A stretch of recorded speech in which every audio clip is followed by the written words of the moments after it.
Dear students, I am Mrs. Pramila K, Assistant Professor in Political Science. Now let us discuss on public administration, control over administration and new trends. Session 44, Legislative Control over Administration 1.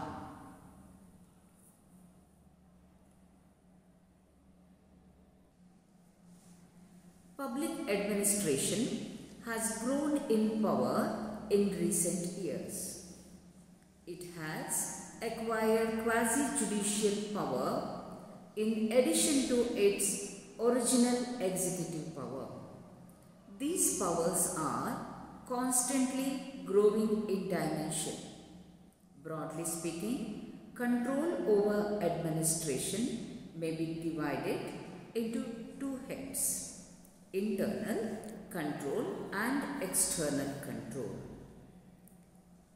What do you mean by internal control? Internal control operates from within the administrative organization. It is exercised either by superior over the subordinates within the chain or administrative hierarchy. External control, what do you mean by that? By external control, we mean the control over administrative agencies exercised by external bodies such as the executive, legislature and the judiciary.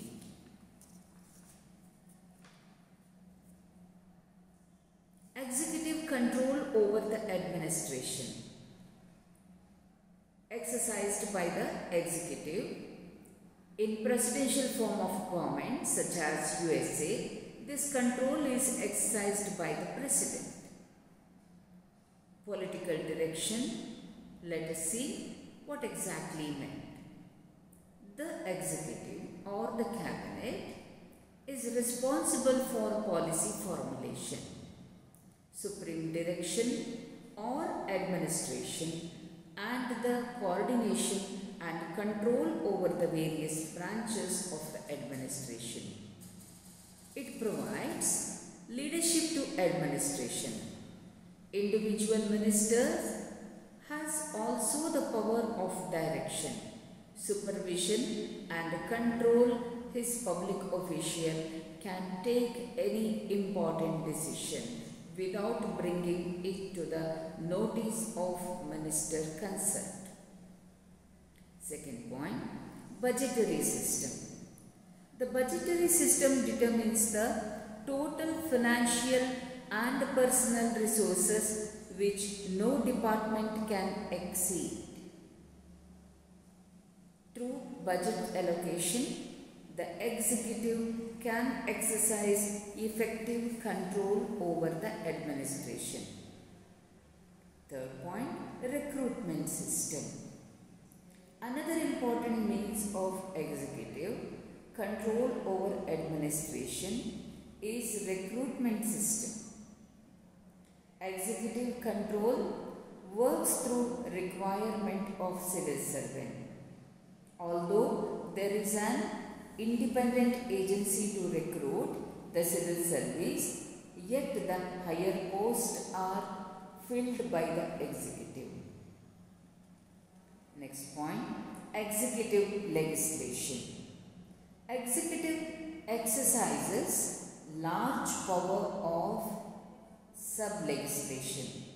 Most of the laws passed by the legislature are skeletal in character and empower the executive to fill the details. The role framed by the executive have the force of law. The scope of administrative law making is very wide in the modern social welfare states. These administrative rules determine the authority of different officials in in the department and thus enable the executive in control the administration. In India, the executive also has the power of passing the ordinances, which have the authority and power of an act for a specified period. An ordinance may be promulgated by the chief executive when the parliament is not in session to meet with any circumstances that require immediate action. So here, this is about the control over administration through legislature. ಇವಾಗ ಪ್ರಜಾಪ್ರಭುತ್ವ ಮಾದರಿ ಸರ್ಕಾರದಲ್ಲಿ ಶಾಸಕಾಂಗವೇ ಸರ್ಕಾರದ ಸಾರ್ವಭೌಮ ಸಂಸ್ಥೆಯಾಗಿದೆ. ಅದು ಜನಪರ ಪ್ರತಿನಿಧಿಗಳನ್ನು ಒಳಗೊಂಡ ಸಂಸ್ಥೆಯಾಗಿದೆ. ಆದರೆ ಆಡಳಿತದ ಮೇಲೆ ಶಾಸನೀಯ ನಿಯಂತ್ರಣ. ಪ್ರಜಾಪ್ರಭುತ್ವ ಮಾದರಿ ಸರ್ಕಾರದಲ್ಲಿ ಶಾಸಕಾಂಗವೇ ಸರ್ಕಾರದ ಸಾರ್ವಭೌಮ ಸಂಸ್ಥೆಯಾಗಿದೆ. ಅದು ಜನಪ್ರತಿನಿಧಿಗಳನ್ನು ಒಳಗೊಂಡ ಸಂಸ್ಥೆಯಾಗಿದೆ. ಅದಕ್ಕೆ ಆಡಳಿತಾಂಗವು ಜನರ ಆಶೋತ್ತರಗಳನ್ನು ಸರಿಯಾಗಿ ಕೆಲಸ ಮಾಡುತ್ತದೆಯೋ ಇಲ್ಲವೋ ಎಂದು ನಿಗಾ ವಹಿಸುವಂತಹ ಅಧಿಕಾರವಿದೆ. ಶಾಸಕಾಂಗವು ಕಾರ್ಯಾಂಗ ಮತ್ತು ಅದರ ಆಡಳಿತದ ಈ ಕೆಳಗಿನ ವಿಧಾನಗಳ ಮೂಲಕ ಅದು ನಿಯಂತ್ರಿಸುತ್ತದೆ. ಈ ಕೆಳಗಿನ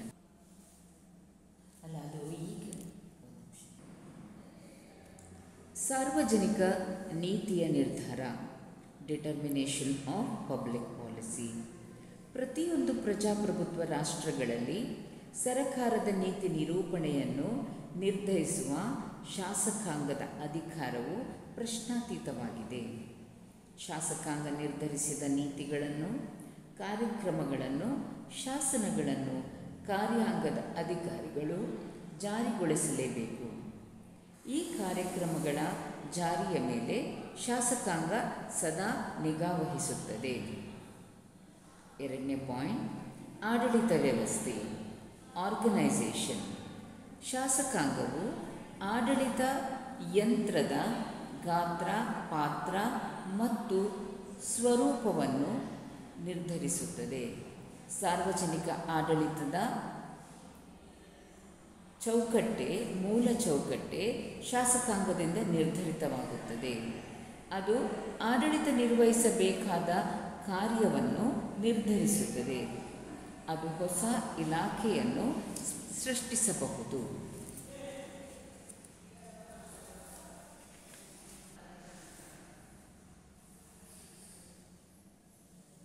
ಪ್ರಶ್ನಾವಳಿಗಳು, ಕ್ವಶ್ಚನೇರ್. ಸಂಸತ್ತಿನಲ್ಲಿ ಪ್ರಶ್ನಾವಳಿ ಸಮಯ ಶಾಸಕಾಂಗ ಆಡಳಿತವನ್ನು ನಿಯಂತ್ರಿಸಲು ಇರುವ ಪ್ರಮುಖವಾದ ಸಾಧನವಾಗಿದೆ. ಇದು ಪ್ರಪಂಚದ ಪ್ರತಿನಿಧಿ ಸ್ವರೂಪದ ಎಲ್ಲ ಸಂಸದೀಯ ಪ್ರಜಾಪ್ರಭುತ್ವ ವ್ಯವಸ್ಥೆಯಲ್ಲೂ ಕಾರ್ಯಾಚರಣೆಯಲ್ಲಿದೆ. ಅಧಿವೇಶನ ಸಮಯದಲ್ಲಿ ಪ್ರತಿನಿತ್ಯ 1 ಗಂಟೆ ಸಮಯವನ್ನು ಪ್ರಶ್ನೋತ್ತರಕ್ಕಾಗಿ ನಿಗದಿಪಡಿಸಲಾಗಿರುತ್ತದೆ. ಚರ್ಚೆಗಳು, ಡಿಸ್ಕಷನ್. ಸಂಸತ್ತಿನ ನಿಯಮಾವಳಿಗಳು ಸದಸ್ಯರುಗಳಿಗೆ ಸಾರ್ವಜನಿಕ ಮಹತ್ವದ ವಿಷಯಗಳ ಬಗ್ಗೆ ಚರ್ಚೆ ಮತ್ತು ವಿಚಾರಗಳಿಗೆ ಸಾಕಷ್ಟು ಅವಕಾಶಗಳನ್ನು ನೀಡುತ್ತದೆ. ಅವರು ಈ ಮೂಲಕ ಸರ್ಕಾರದ ವಿವಿಧ ಇಲಾಖೆಗಳ ಕಾರ್ಯಗಳನ್ನು ಪರಿಶೀಲಿಸಬಹುದು. ನೆಕ್ಸ್ಟ್, ಆಯವ್ಯಯ ಪತ್ರ ವ್ಯವಸ್ಥೆ, ಬಜೆಟರಿ ಸಿಸ್ಟಮ್. ಶಾಸಕಾಂಗವು ಆಯವ್ಯಯ ಪತ್ರ ವ್ಯವಸ್ಥೆಯ ಮೂಲಕ ಆಡಳಿತ ಯಂತ್ರದ ಮೇಲೆ ಅತ್ಯಂತ ಪರಿಣಾಮಕಾರಿಯಾದ ನಿಯಂತ್ರಣವನ್ನು ಹೊಂದಿರುತ್ತದೆ. ಹಣವಿಲ್ಲದೆ ಆಡಳಿತ ಏನೂ ಮಾಡುವಂತಿಲ್ಲ. ಪ್ರಜಾಪ್ರಭುತ್ವದಲ್ಲಿ ಶಾಸಕಾಂಗದ ಮಂಜೂರಾತಿ ಇಲ್ಲದೆ ಸಾರ್ವಜನಿಕ ಹಣವನ್ನು ಖರ್ಚು ಮಾಡುವಂತಿಲ್ಲ. ರಾಷ್ಟ್ರದ ಬೊಕ್ಕಸದ ಕೀಲಿಕೈ ಶಾಸಕಾಂಗದ ಬಳಿ ಇರುತ್ತದೆ. ನೆಕ್ಸ್ಟ್ ಪಾಯಿಂಟ್, ಲೆಕ್ಕ ಪರಿಶೋಧನೆ ಮತ್ತು ವರದಿ, ಆಡಿಟ್ ಆ್ಯಂಡ್ ರಿಪೋರ್ಟ್. ಇದು ಶಾಸಕಾಂಗ ಕಾರ್ಯಾಂಗದ ಮೇಲೆ ಚಲಾಯಿಸುವ ಇನ್ನೊಂದು ನಿಯಂತ್ರಣ ವ್ಯವಸ್ಥೆಯಾಗಿದೆ. ಸಂಸತ್ತು ವಿವಿಧ ಇಲಾಖೆಗಳಿಗೆ ಅನುದಾನವನ್ನು ಮಂಜೂರು ಮಾಡುತ್ತದಲ್ಲದೆ ಆ ಇಲಾಖೆಗಳು ಸಂಸತ್ತಿನ ಉದ್ದೇಶಕ್ಕನುಗುಣವಾಗಿ ಆ ಹಣವನ್ನು ವ್ಯಯಿಸುತ್ತದೆಯೋ ಎಂದು ಪರಿಶೀಲಿಸುತ್ತದೆ. ಅದಕ್ಕಾಗಿ ಸಂಸತ್ತು ಭಾರತದ ನಿಯಂತ್ರಕರು ಮತ್ತು ಲೆಕ್ಕ ಪರಿಶೋಧಕ ಎಂಬ ಸ್ವತಂತ್ರ ಸಂಸ್ಥೆಯ ಮೇಲೆ ಅವಲಂಬಿತವಾಗಿದೆ. ನೆಕ್ಸ್ಟ್ ಪಾಯಿಂಟ್, ಶಾಸಕಾಂಗದ ಸಮಿತಿಗಳು, ಲೆಗಿಸ್ಲೇಟಿವ್ ಕಮಿಟೀಸ್. ಶಾಸಕಾಂಗವು ತನ್ನದೇ ಸದಸ್ಯರನ್ನೊಳಗೊಂಡ ಹಲವಾರು ವಿಶೇಷ ಸಮಿತಿಗಳನ್ನು ಒಳಗೊಂಡಿದೆ. ಅವುಗಳಲ್ಲಿ ಅಂದಾಜು ಸಮಿತಿ, ಸಾರ್ವಜನಿಕ ಲೆಕ್ಕಪತ್ರ ಸಮಿತಿ, ಆಶ್ವಾಸನೆಗಳ ಸಮಿತಿ, ಸಾರ್ವಜನಿಕ ಉದ್ಯಮಗಳ ಸಮಿತಿ ಮುಖ್ಯವಾದವುಗಳಾಗಿವೆ. ಅವುಗಳಲ್ಲಿ ಸಾರ್ವಜನಿಕ ಲೆಕ್ಕಪತ್ರ ಸಮಿತಿ ಸರ್ಕಾರಿ ಇಲಾಖೆಗಳ ಖರ್ಚು ವೆಚ್ಚಗಳನ್ನು ಪರಿಶೀಲಿಸುತ್ತದೆ. ಈ ಸಮಿತಿ ಪ್ರತಿಯೊಂದು ಇಲಾಖೆಗೆ ಎಷ್ಟು ಅನುದಾನವನ್ನು ಕೊಡಬೇಕು ಎನ್ನುವುದನ್ನು ನಿರ್ಧರಿಸುತ್ತದೆ. ನೆಕ್ಸ್ಟ್ ಪಾಯಿಂಟ್, ಶಾಸಕಾಂಗದಿಂದ ತನಿಖೆ, ಲೆಗಿಸ್ಲೇಟಿವ್ ಇನ್ವೆಸ್ಟಿಗೇಷನ್.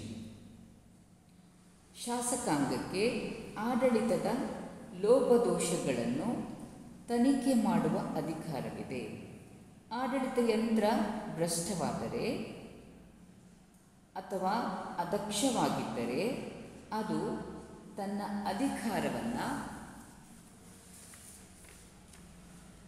ದುರುಪಯೋಗಪಡಿಸಿಕೊಂಡಿದ್ದರೆ ಆಗ ಶಾಸಕಾಂಗ ಅದನ್ನು ತನಿಖೆಗೆ ಒಳಪಡಿಸಿ ಸರ್ಕಾರಕ್ಕೆ ವಿಶೇಷ ವರದಿಯನ್ನು ಸಲ್ಲಿಸುತ್ತದೆ.